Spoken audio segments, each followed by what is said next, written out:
ಎಲ್ಲರಿಗೂ ನಮಸ್ಕಾರ. ಇವತ್ತಿನ ವಿಡಿಯೋದಲ್ಲಿ ಅಲಸಂದಿ ಕಾಳು ಪಲ್ಯ ಮಾಡೋದನ್ನು ಹೇಳ್ತಾ ಇದ್ದೀನಿ.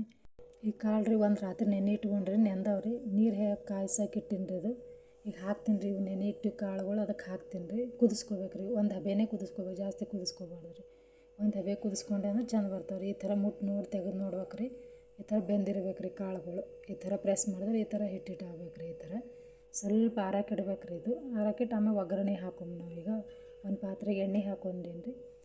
2 ಚಮಚ ಎಣ್ಣೆ ಹಾಕ್ಕೊಂಡು ನಾನು ಒಗ್ಗರಣೆ ಹಾಕೋಬೇಕು ರೀ. 2 ಚಮಚ ಎಣ್ಣೆ ಹಾಕ್ಕೊಂಡು ಆಮೇಲೆ ಸಾಸಿವೆ, ಜೀರಿಗೆ, ಕೊತ್ತಂಬರಿ, ಕರಿಬೇವು ಹಾಕೋಬೇಕು ರೀ. ಅದಕ್ಕೆ ಹಂಗೆ ಫ್ರೈ ಮಾಡ್ಕೋಬೇಕು ರೀ. ನೀವು ಇಲ್ಲಿ ಎಣ್ಣೆ ಒಂದು ಸ್ವಲ್ಪ ಜಾಸ್ತಿ ತೊಗೊಂಡಿದ್ದೀನಿ ರೀ. ಯಾಕಂದ್ರೆ ಕಾಳು ಜಾಸ್ತಿ ಇದಾವಲ್ಲ ರೀ, ಅದಕ್ಕೆ ಸ್ವಲ್ಪ ತೊಗೊಂಡಿನಿ. ಈ ಫ್ರೈ ಆಗಿದೆ. ಈರುಳ್ಳಿ ಹಾಕ್ತಾಯಿದ್ದೀನಿ ನೋಡಿರಿ.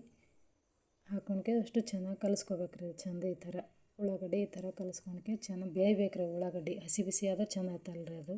ಅದಕ್ಕೊಂದು ಸ್ವಲ್ಪ ಹಸಿಮೆಣ್ಸಿನ್ಕಾಯಿ ಹಾಕೋತೀನಿ ರೀ.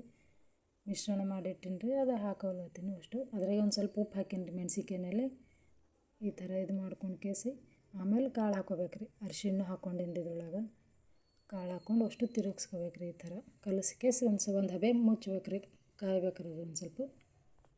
ಈಗ ಬೇಯ್ದದ ನೋಡಿರಿ ಪಲ್ಯ. ಈ ಥರ ಆಗ್ಬೇಕು ನೋಡಿರಿ. ಅಷ್ಟು ಖಾರ ಉಪ್ಪು ಎಲ್ಲ ಕಲ್ಕೊತ ಮಸಾಲೆ ಹಾಕಿನ ಲಾಸ್ಟಿಗೆ ರೀ. ಹಾಕೇಸಿ ಕಲಿಸ್ತಾ ಇದ್ದೀನಿ ನೋಡಿರಿ.